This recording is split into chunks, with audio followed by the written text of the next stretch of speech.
नमस्कार दोस्तों, royal academy के ऑनलाइन प्लेटफॉर्म पर आप सभी का तहे दिल से हार्दिक अभिनंदन।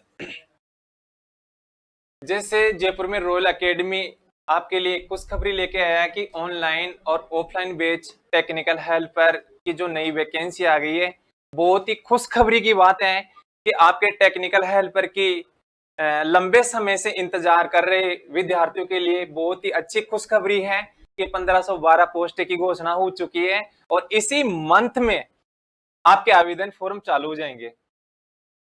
तो अपना रॉयल एकेडमी है वो ऑनलाइन और ऑफलाइन बैच प्रारंभ कर चुका है।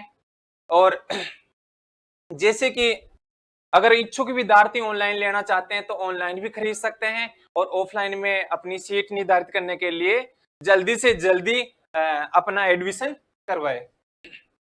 दोस्तों, कंडीशन ये है कि टेक्निकल हेल्पर की जो भर्ती है बहुत ही आपदाओं से निकाल के लेके आए हैं और इस वैकेंसी में बहुत सारे ऐसे विद्यार्थी हैं जो लंबे समय से इंतजार कर रहे थे और अब इनका इंतजार खत्म हो चुका है। तो दोस्तों, आपके लिए बहुत ही एक सुनहरा ऑफर है और इस सुनहरे ऑफर में आप अपनी एक सीट को निर्धारित करने के लिए बहुत कठोर मेहनत करनी पड़ेगी और इस लक्ष्य तक पहुंचना है अपन को जब तक अपन को चैन बेचैन और तन मन धन और सबको त्याग के अपनी एक सीट की ओर आकर्षित करना है, बोले अपन को एक सीट को निर्धारित करना है।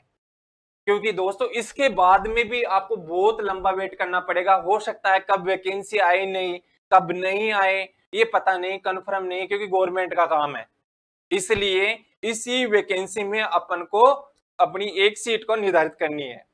देखो, जो आपका मैं सिलेबस के बारे में बता दूं, आपका जो टेक्निकल हेल्पर का जो सिलेबस है वो बहुत ही अन्य कंपटीशन क्लास से जैसे पुलिस है, पटवार है, एसएससी, रेलवे, उनकी तुलना में बहुत ही तुच्छ है और बहुत ही तुच्छ कंपटीशन है। अगर देखा जाए तो इतने मेरे हिसाब से 2-2.5 लाख आवेदन आएंगे, जबकि राजस्थान पुलिस में 15-15, 20-20 लाख आवेदन आ जाते हैं। उन्हें 15-15, 20-20 लाख आवेदनों में भी लोग अपनी सीट को निकाल के रख देते हैं। तो दोस्तों, आप भी एक लक्ष्य बनाओ कि ये 2-2.5 लाख आवेदन आएंगे और 1512 पोस्ट है आपके लिए, बहुत पोस्ट है। एक्चुअल में आपको तो चाहिए एक पोस्ट, है ना, एक पोस्ट के लिए लड़ना आपको। तो दोस्तों, अपने यहां देखते हैं कि सबसे पहले कंडीशन ये देखते हैं कि जब आपका थ्योरेटिकल पार्ट है, जिन जिन बच्चों ने आईटीआई कर रखी है, अगर आईटीआई का पार्ट है तो आपके 100 क्वेश्चन आएंगे थ्योरी में। तो मैं आपको बता देता हूं, देखो थ्योरी है, उसमें थ्योरी में है आपके 100 क्वेश्चन है और प्रत्येक क्वेश्चन 2 नंबर का होगा। प्रत्येक क्वेश्चन क्या है, 2 नंबर का होगा। इसलिए दोस्तों 200 नंबर की तो आपको टेक्निकल आएगी। बाकी नॉन टेक्निकल का पार्ट है केवल ओनली फॉर 50 नंबर का है। 50 नंबर का है जिसमें राजस्थान का जीके और कुछ पार्ट होगा आपका मैथ का। मैथ में भी दोस्तों मैं बता देता हूं आपको, हल्की फुल्की या 5 या 6% वाली है, डाल रखी है सिलेबस में, वही पूछी जाती है। क्योंकि पीछे के 2014 के देख लेना पेपर उठा के, 2018 के देख लेना, 2012 के पेपर उठा के देख लेना, ठीक है ना। अब ये है कि इस सेकंड पार्ट में केवल आपको 50 क्वेश्चन मिलेंगे देखने को और 50 क्वेश्चन है, प्रत्येक क्वेश्चन 1 नंबर का होगा। इसलिए दोस्तों 1 नंबर का होगा तो 50 नंबर नॉन टेक्निकल के और 200 नंबर की टेक्निकल। सबसे सिलेक्शन देने वाली बात बता दूं मैं आपको, टेक्निकल है। अगर आपको टेक्निकल मजबूत है तो श्योर है आपका सिलेक्शन पक्का है, ठीक है ना। अब देखते हैं, जो ये 250 नंबर है ये आपका 250 नंबर का पेपर होगा और लगभग पीछे वाली कट ऑफ देख लेना। 250 में से जैसे आपने देखा था जयपुर और जोधपुर और अजमेर डिस्काउंट की, सबकी अलग अलग जाएगी कट ऑफ। ये बता दूं, पीछे वाली गई थी जोधपुर की, सबसे कम गई थी जोधपुर की गई थी लगभग 150-51, जबकि जयपुर की थी 162 और जोधपुर की थी 160। ज्यादा कट ऑफ भी नहीं है और अच्छी मेहनत करो और अच्छा ही फल मिलेगा आपको। अब देखते हैं, सबसे पहली कंडीशन देखते हैं। अगर टॉपिक की बात करूं तो टॉपिक की बात करते हैं अपने। तो यहां देखते हैं कि सबसे पहले आप कहां से स्टार्ट करते हैं। जैसे अपन मकान बनाते हैं तो मकान में नींव है, तो अपन नींव डालते हैं। अगर नींव ही अपनी कमजोर हो गई ना तो श्योर है आप छत कितनी मजबूत भर देना वो जरूर ढहेगी। इसलिए दोस्तों अगर आपकी नींव मजबूत है तो श्योर है कि आप एक धुरंधर शेर बन जाओगे आप, और बड़ा इंटरेस्ट आएगा। टेक्निकल सब्जेक्ट एक ऐसा है, अगर इच्छा और मन और जिज्ञासा से पढ़ोगे ना बहुत मजा आएगा, क्योंकि पढ़ने वाली मजे वाली चीज ही है, सोचने वाली है, मनन करने वाली है। ये कैसे हुआ, ये क्यों हुआ, बस अपने आप से क्वेश्चन पुट अप करो कि एक्चुअल में जैसे कल्पना करते हैं करंट बह रहा है, अरे सर आप सोचोगे करंट क्यों बहा, ये करंट ऐसे क्यों बह रहा है, क्लॉकवाइज क्यों बह रहा है, एंटी क्लॉकवाइज क्यों नहीं बहा। आप देख रहे हो छत के नीचे सो रहे हो तो आपके दिमाग में आया सीलिंग फैन चल रहा है, आपने सोचा यार ये क्लॉकवाइज क्यों चल रहा है, एंटी क्लॉकवाइज क्यों नहीं चला। ऐसे आपको सोचो, मनन करो, सब समस्या का समाधान हो जाएगा आपके सामने। लेकिन उसमें हल्का सा आपको टाइम चाहिए, टाइम मांगता है, ठीक है ना। अब देखते हैं सबसे पहले अपने पॉइंट पे आते हैं। तो सबसे पहले देखते हैं अपन इलेक्ट्रिसिटी, एक्चुअल में इलेक्ट्रिसिटी है क्या। क्योंकि बहुत सारे ऐसे बंदे थे जिन्होंने रिसर्च कर करके अपना अपना मत प्रदान कर दिया। सबसे पहली कंडीशन बताऊं मैं आपको कि अगर मान लो ये कोई कंडक्टर है, ये कोई चालक है, तो श्योर है कि इसको भी कोई बंदा था जिसने कंडक्टर कहा था, बोले सर ये कोई चालक है, तो चालक को बनाने वाला भी कोई बंदा है, श्योर है। अगर इस चालक में से आप इलेक्ट्रिसिटी बह रही है तो आप देखते हो सर क्या यह इलेक्ट्रिसिटी बहती हुई फील होती है क्या, आपको दिखती है क्या, सर इतनी स्पीड से इलेक्ट्रिसिटी बह रही है। अगर आप बात करें बोले सर 3 × 10⁻⁸ की रफ्तार से चलती है। अगर मैं बात करूं किलोमीटर की, मील की, अगर मैं बात करूं मील में या किलोमीटर में, देखते हैं एक बार रुको।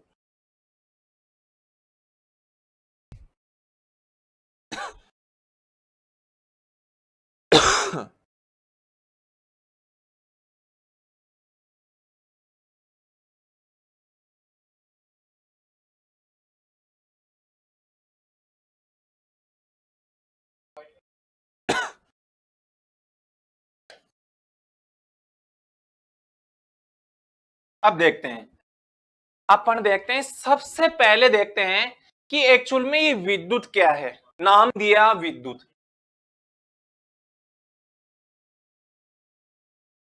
विद्युत नाम क्या दिया आपने, विद्युत, इलेक्ट्रिसिटी, क्या नाम दिया आपने, इलेक्ट्रिसिटी, विद्युत। एक्चुअल में ये विद्युत है क्या, आपने कैसे फील किया कि ये विद्युत है। बोले सर एक आवेश, अगर मैं बात करूं चार्ज की, एक आवेश अपने समीप दूसरे आवेश को अनुभव या महसूस करे, एक आवेश अपने समीप दूसरे आवेश को अनुभव या महसूस करे, क्या कहलाती है, विद्युत कहलाती है। तो मैं यहाँ आपके लिख के बताता हूं मैं आपको कि एक आवेश अपने समीप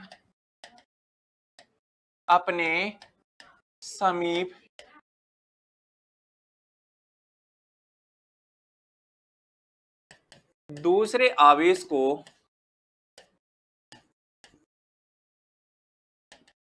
अनुभव या महसूस करे,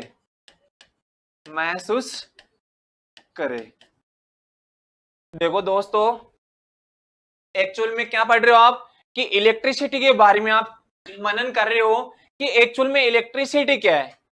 जैसे एक आवेश है, आवेश का मतलब है चार्ज, आवेश का मतलब क्या है, चार्ज। और सबसे पहले आवेश को किसने कहा था कि ये चार्ज है, सबसे पहले किसने कहा था, मिलिको ने। आवेश की खोज किसने की, मिलिको ने। इस एक लाइन से आप चाहो उतने क्वेश्चन को टप कर सकते हो। और देखो कि आपके सामने एग्जामिनर कहां से क्वेश्चन निकाल के आता है, निकाल के लेके आता है। तो आप ऐसी कमियां छोड़ो ही ना कि छोड़ो ही मत आप ऐसी कमियां कि वो आपके सामने नया क्वेश्चन पुटअप करेगा, छोड़ेंगे नहीं। ऐसा कोई शब्द नहीं छोड़ेंगे कि उस पर गहनता से अध्ययन नहीं करेंगे। ऐसा क्यों, ऐसा टॉपिक, ऐसा पॉइंट छोड़ेंगे नहीं अपन, पीछे पढ़ते रहेंगे, पीछे पीछे घूमते रहेंगे, लेकिन छोड़ेंगे नहीं, ठीक है ना। एक आवेश अपने समीप दूसरे आवेश को अनुभव या महसूस करे, अनुभव या महसूस करे, क्या कहलाएगी, विद्युत। सबसे पहले देखते हैं कि ये जो चार्ज है, ये जो चार्ज है आवेश, अगर मैं कहूं कि आवेश की खोज किसने की, आवेश की खोज, आवेश की खोज एक बंदा है जिसका नाम है मिलीकॉन। उसने कहा, बोले सर ये चार्ज है, बोले ये चार्ज है, लेकिन ये मालूम नहीं चल पाया कि ये पॉजिटिव चार्ज है कि ये नेगेटिव चार्ज है। ओनली ये नाम दिया है तो ये सर ये चार्ज है, ठीक है ना। अब देखते हैं कि आवेश की खोज, आवेश की खोज, खोज किसने की, मिलीकॉन ने, मिलीकॉन, आवेश की खोज मिलीकॉन ने की। दूसरी कंडीशन आपके सामने है कि आवेश को किसने कहा कि ये पॉजिटिव चार्ज है और ये नेगेटिव चार्ज है। दोस्तों जब आप देखते हैं कि अगर आप प्रैक्टिकल के तौर पे करते हैं, कभी कभी आप ऐसे सोचते हो सर मैग्नेट लो आप, और मैग्नेट लेते हैं तो मैग्नेट में क्या है, दो पोल होते हैं एन और एस, अपन ऐसे देखते हैं एन और एस, यानी नॉर्थ और साउथ है, दो पोल है। ये दो पोल है तो आपको मालूम है कि ये एन है और ये एस है, ये एन है और ये एस है, इसका मतलब है नॉर्थ और साउथ। अगर मैं कल्पना करूं एन और एन रख दूं, एस और एस रख दूं, तो देखो इसका मतलब क्या हुआ कि ये पॉजिटिव है और ये नेगेटिव है। इसका अर्थ क्या हुआ, अगर अपन मनन करें या सोचे या समझे, तो ये एन है और ये एस है, यानी एक पॉजिटिव एक नेगेटिव। ये दोनों आपस में क्या करेंगे, आकर्षित करेंगे, आपस में खींचेंगे, यानी पॉजिटिव और नेगेटिव। जैसे आप सोच लेना कि ये पॉजिटिव है और ये नेगेटिव है, इसका मतलब है आकर्षण होगा। अगर कल्पना करो इन दोनों में क्या होगा, प्रतिकर्षण विद्यमान है, क्योंकि ये समान पोल है, और समान पोलों में क्या होता है, असमान पोलों में तो क्या होगा, आकर्षण, आकर्षण, और असमान पोलों में क्या होगा, प्रतिकर्षण, प्रतिकर्षण। क्योंकि दोस्तों बहुत सारे ऐसे डिवाइस हैं जो अपन आगे चल के पढ़ेंगे कि कोई से बहुत सारे ऐसे डिवाइस हैं जो कोई आकर्षण के सिद्धांत पर कार्य करेगा, कोई प्रतिकर्षण के सिद्धांत पे काम करेगा। तो मैं हल्का सा बता देता हूं, जैसे आप मोटरें पढ़ रहे हो, आप जैसे सिंगल फेज मोटर पढ़ते हो, आप प्रतिकर्षण मशीन पढ़ते हो या विकर्षण मशीन पढ़ते हो, तो वो विकर्षण मशीन है वो इसी के सिद्धांत, प्रतिकर्षण के सिद्धांत पर कार्य करती है, ठीक है ना। अब देखते हैं,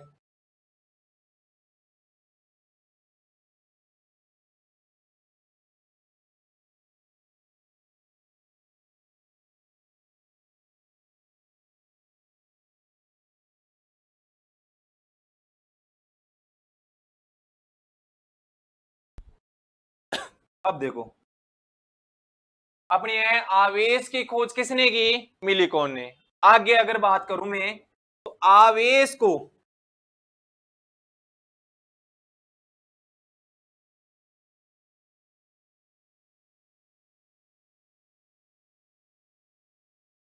आवेश को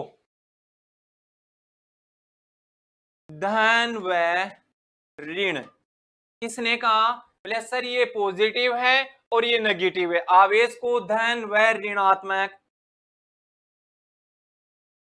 बेंजामिन फ्रैंकलिन,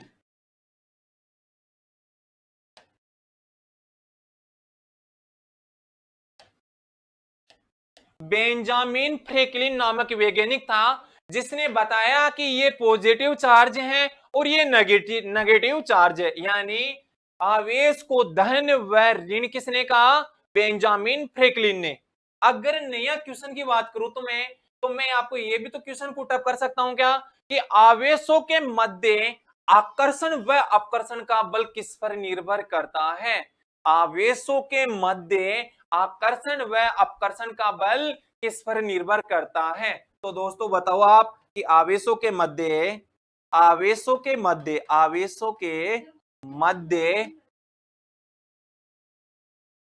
आकर्षण व अपकर्षण का बल किस पर निर्भर करता है? किस पर निर्भर करता है? बताओ साहब। आवेशों के मध्य आकर्षण व अपकर्षण का बल किस पर निर्भर करता है? तो आपको आंसर देना है कि आवेश की प्रॉपर्टीज पर, यानी चार्ज की प्रॉपर्टीज पर। पहला कारक क्या है? आवेश के गुण पर, यानी चार्ज की प्रॉपर्टीज पर। पहली कंडीशन क्या है? आवेश के गुण पर, आवेश के गुण पर। दूसरी कंडीशन क्या है? आवेश के मध्य दूरी पर, आवेश के मध्य दूरी पर। लो जी, इन दोनों कारकों पर ये निर्भर करता है। बोले आवेशों के मध्य आकर्षण व अपकर्षण का बल किस सिद्धांत पर कार्य करता है? पहली सिचुएशन आपके सामने, बोले चार्ज की प्रॉपर्टीज पर, यानी चार्ज की प्रॉपर्टीज पर, और चार्ज के मध्य डिस्टेंस पर, यानी चार्ज के मध्य डिस्टेंस पर, यानी आवेशों के मध्य दूरी पर और आवेश के गुण पर। इसका स्क्रीनशॉट ले लो आप, फिर अपन आगे चलते हैं।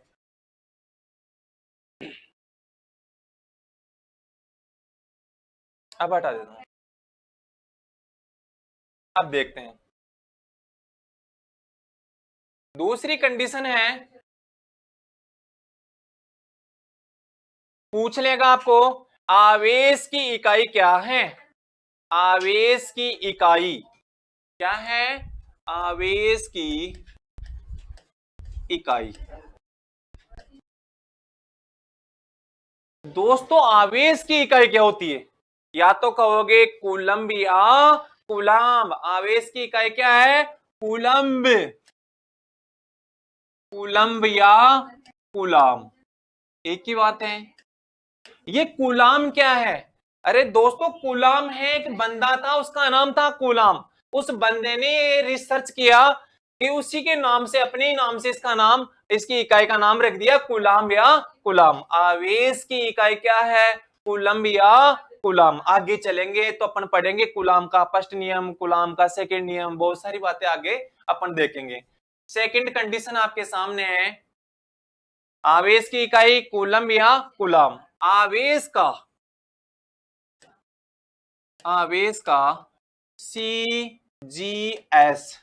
सीजीएस पद्धति में मात्रक क्या है? पूछ लेगा आवेश का सीजीएस पद्धति में मात्रक क्या है? दोस्तों अभी तो अपन ने कुछ नहीं पढ़ा, केवल ऊपर एक लाइन पढ़ी थी, एक लाइन लिखी थी आपने कि आवेश क्या है? आवेश क्या है? आवेश क्या है? एक चार्ज, यानी एक कूलाम, यानी एक आवेश अपने समीप दूसरे आवेश को अनुभव या महसूस करे। तो अपनी पहली सिचुएशन क्या थी? आवेश की, एक आवेश अपने समीप। तो आवेश के बारे में देख रहे हैं, अभी तक तो आगे बढ़े ही नहीं। एक आवेश अपने समीप दूसरे आवेश को अनुभव या महसूस करे, उसी को क्या नाम दिया था आपने? इलेक्ट्रिसिटी। तो अपन वही बातें देख रहे हैं। तो इसमें अपन यहां तक पहुंच गए कि आवेश का सीजीएस पद्धति में मात्रक क्या है? तो आप क्या कहोगे? State coulomb. क्या कहोगे? State coulomb. आवेश का सीजीएस पद्धति में मात्रक क्या है? आवेश का सीजीएस पद्धति में मात्रक क्या है? आपको पूछ लेगा आवेश की इकाई क्या है? कूलम्ब या कूलाम। आवेश का सीजीएस पद्धति में मात्रक क्या है? State coulomb. अब आगे देखते हैं। आवेश का एसआई मात्रक, आवेश का एसआई मात्रक क्या है? पूछ लेगा आपको, क्योंकि ये क्वेश्चन है, वो इसरो में पूछा गया क्वेश्चन है कि आवेश का एसआई मात्रक क्या है। आवेश का एसआई मात्रक क्या है? तो आप क्या कहोगे? Ampere second. क्या है? एम्पियर सेकंड या कूलम। एम्पियर सेकंड या कूलम। अब देखो, अगर आपको ऐसे नहीं याद होता है ये मात्रक, अगर आपको ऐसे नहीं याद होता है ये मात्रक, तो आप हल्का सा ट्रिक बता देता हूं मैं आपको कि इसको कैसे याद रखना। आपको सबसे पहले है, आप ये सब लोग जानते हो कि ये जो सिंबल बनाया आपने, इस सिंबल को आपने ऐसे बनाया, तो क्यू आई टी, ये सब लोग जानते हैं, ये टेक्निकल वाले बंदे सब जानते हैं कि ये आवेश है, और आवेश को यानी चार्ज को आप स्मॉल क्यू से व्यक्त करते हो। आप कैसे करते हो? स्मॉल क्यू से आप इस चार्ज को व्यक्त करते हो। तो मैं कहूंगा इसको, क्या कहूंगा? ये तो हो गया आपका आवेश, हो गया क्या? दूसरी कंडीशन है ये टी, और टी का मतलब होता है समय। टी का मतलब होता है समय, और समय है वो प्रॉपर सेकंड में चलता है। अब देखो, ये क्या आ गया आपका? समय। और ये क्या है? करंट। करंट का है करंट, इलेक्ट्रॉन्स के प्रवाह की दर को क्या कहते हैं आप? विद्युत धारा, या आवेश प्रवाह की दर ही क्या कहलाती है? विद्युत धारा। और विद्युत धारा को क्या कहते हैं आप? ये देख लो, करंट। और करंट का प्रतीक क्या है? आई से आप इसको व्यक्त करते हो आप। तो पहली कंडीशन है, अगर आप इस सिंबल को देखते हो तो आपके दिमाग में तीन टाइप के क्वेश्चन तो सोल्व हो गए। तीन टाइप के क्वेश्चन सोल्व हो गए। सबसे पहली कंडीशन बता दूं, अगर जिसको आप बाहर निकालते हो ना, अगर जिसकी आप गणना करते हो ना, तो उसको बाहर निकालो। तो अगर मान लेते हैं अपन, अगर इस चार्ज को बाहर निकाले, यानी क्यू को बाहर निकालते हैं, तो देखते हैं एक बार क्यू को। तो अब ये क्यू बाहर आ गया, तो इसके नीचे देखो, आपको जो चीज दिख रही है ना, ऐसे की ऐसे छापना, आपको कुछ नहीं करना है। इसका मतलब क्या हुआ? आई इंटू टी दिख रहा है आपको? आई इंटू टी दिख रहा है, इसका मतलब क्या हुआ? आई इंटू टी। ये लो, सूत्र बन गया आपके सामने एक। चार्ज क्या है? अगर मैं हिंदी में लिख के बताऊं मैं आपको कि आवेश, चार्ज को क्या कहोगे? आवेश। इसका मतलब क्या है? आई का मतलब क्या है? करंट। और करंट क्या होती है? धारा। तो इसका मतलब क्या है? करंट। और करंट किस में आती है? एम्पियर में। तो क्या क्या कहोगे? करंट इंटू समय, यानी धारा इंटू समय। ये आपका सूत्र बन गया। अब अगर ऊपर आप ऐसा ही मार्का की बात करते हो ना, अब अगर ऐसा ही मात्र की बात करते हो कि आवेश का ऐसा ही मात्र क्या है, तो ये अपने यहां से निकाल के लेके आ जाएंगे, लाइव में कभी नहीं भूलोगे आप इसका। ठीक है ना? क्यों, कैसे, देखते हैं। सबसे पहले देखो, बात किसकी कर रहा है ये बात कर रहे हैं केवल और केवल चार्ज की, इस चार्ज की कर रहे हैं ना अपने सामने। अब चार्ज है, इसका मतलब आवेश है, तो आवेश को क्या करते हो आप? स्मॉल क्यू से प्रदर्शित करते हो। तो आपने यहाँ स्मॉल क्यू से प्रदर्शित किया है ना? स्मॉल क्यू से आपने प्रदर्शित किया है इसको। ठीक है ना? अब देखते हैं आगे की कंडीशन है कि स्मॉल क्यू यानी चार्ज बराबर आई इंटू टी। आई इंटू टी आ गया। आई क्या है? एम्पियर। और टी क्या है? समय। अब देखो, ऊपर जो आपने मात्रक बताया एम्पियर सेकंड, इसका मतलब है कि एम्पियर, आई का मतलब होता है एम्पियर, और इनटू समय का मतलब समय किस में आ गया? सेकंड में। लो जी, ये आपका क्या आ गया? मात्रक आ गया आपका। यहां से निकाल के मैंने आपको मात्रक बताया है कि आवेश का ऐसा ही मात्रक क्या होता है। तो यहाँ अपन इस सिंबल से, इस सूत्र से और इस डायग्राम से यहाँ निकाल के लेके आ गए कि आवेश का ऐसा ही मात्रक है, वो क्या अपने पास? Ampere second. क्या है? Ampere second. आगे देखो अगर आगे की बात करूं मैं, तो अपन आगे देखते हैं। अगर कल्पना करो एम्पियर की गणना करनी है, अगर एम्पियर की गणना करनी है, तो अपन इसको आई को बाहर निकाल लेते हैं। निकाल लेते हैं क्या? अब देखो, आई बाहर आ गया, और आई बाहर आती, अब आपको दिख क्या रहा है? देखो एक बार इसको, कि आपको क्या दिख रहा है? आई बाहर आती, आई बाहर आती क्या दिख रहा है? Q upon T. Q upon T रटना नहीं है, केवल और केवल इस डायग्राम को देखना है। क्यू अपॉन टी, इसका मतलब है क्या आ गया अपने पास? आवेश अपॉन समय आ गया क्या? आवेश अपॉन समय, और आवेश समय, समय किस में लेना अपन को, सेकंड में, जो क्वेश्चन में अपन को दे रखा होगा।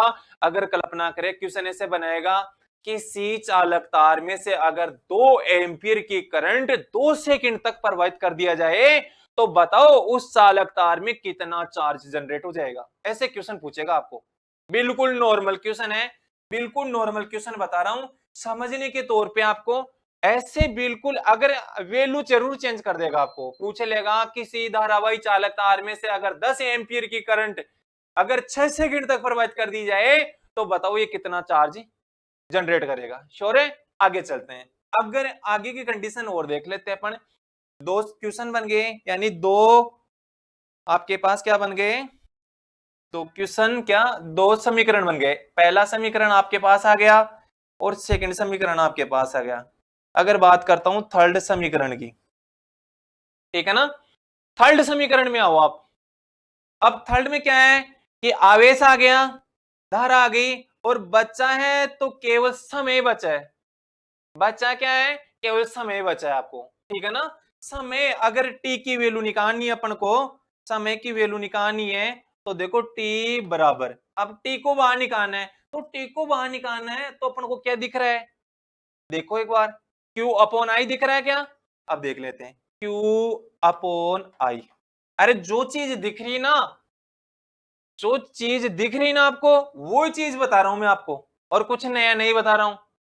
इससे आप बहुत कुछ सीख सकते हो, क्योंकि ये आगे है ना, आगे चल के बहुत अपन को क्वेश्चन भी सोल्व करना पड़ेगा, बहुत सारी अच्छी अच्छी बातें सीखेंगे अपन यहां से।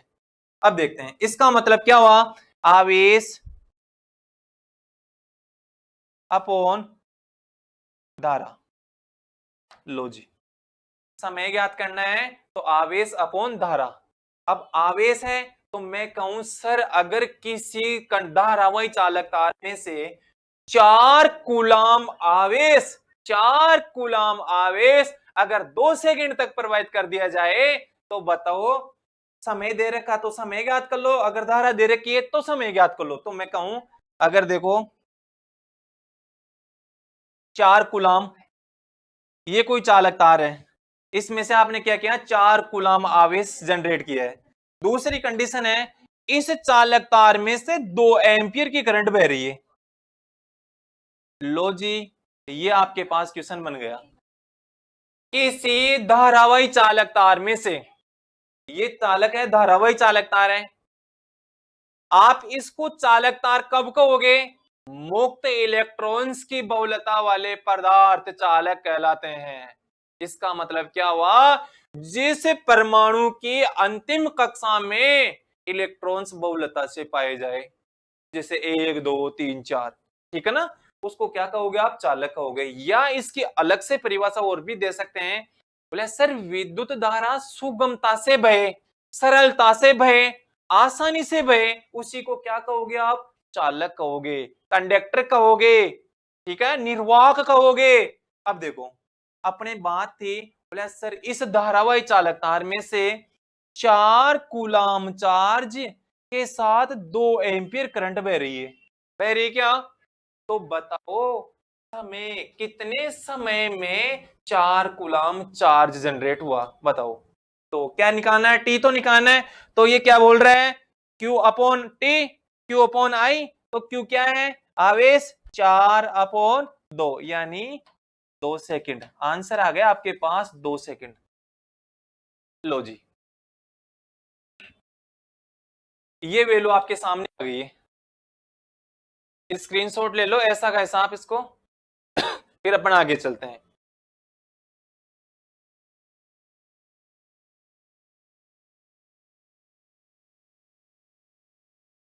अब देखते हैं,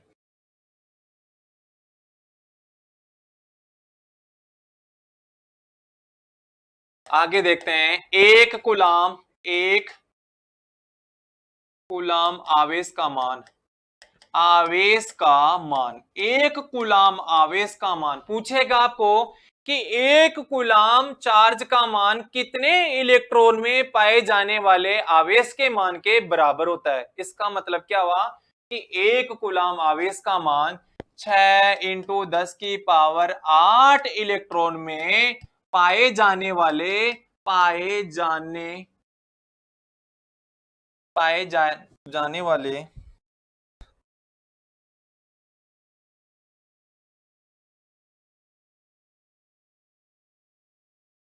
6 × 10⁸ इलेक्ट्रॉन पाए जाने वाले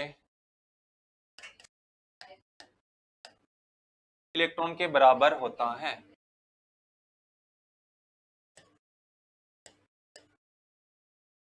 लो जी, एक कूलाम आवेश का मान कितने इलेक्ट्रॉन में पाए जाने वाले आवेश के मान के बराबर होता है? तो आपको आंसर देना है 6 × 10⁸ इलेक्ट्रॉन। कितना है? 6 × 10⁸। 6 × 10⁸ इलेक्ट्रॉन में पाए जाने वाले आवेश के मान के बराबर होता है। राइट है ना? अब देखते हैं अगला क्वेश्चन। यहां से एक क्वेश्चन नया ये भी निकाल सकता है कि आवेश की विमा क्या है। आवेश की विमा क्या है? क्वेश्चन है ये पूछ सकता है कि आवेश की विमा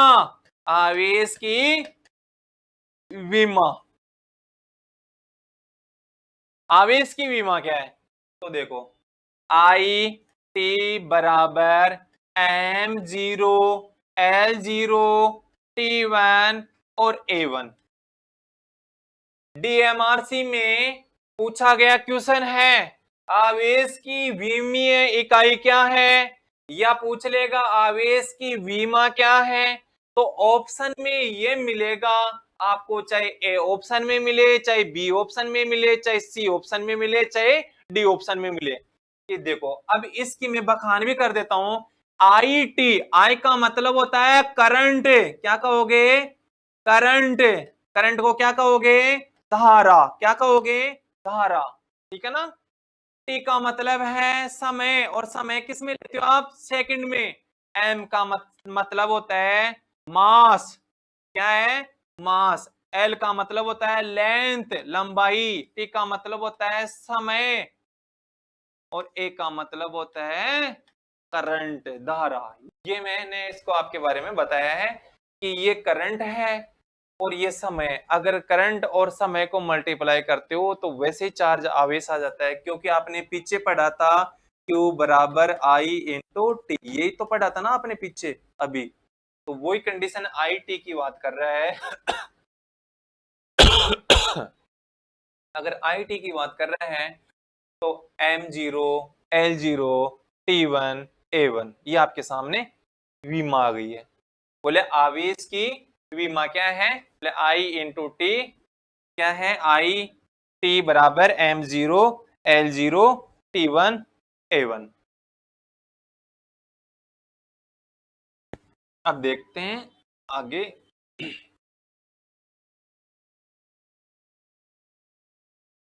अब देखो अपनी फर्स्ट ही आज डेमो क्लास थी, कोई दिक्कत नहीं है, और अपनी ये प्रॉपर रेगुलर क्लासें रहेगी, और ये फ्री ऑफ कॉस्ट है यूट्यूब पर आपके। और अपन कल देखेंगे अगली नई क्लास।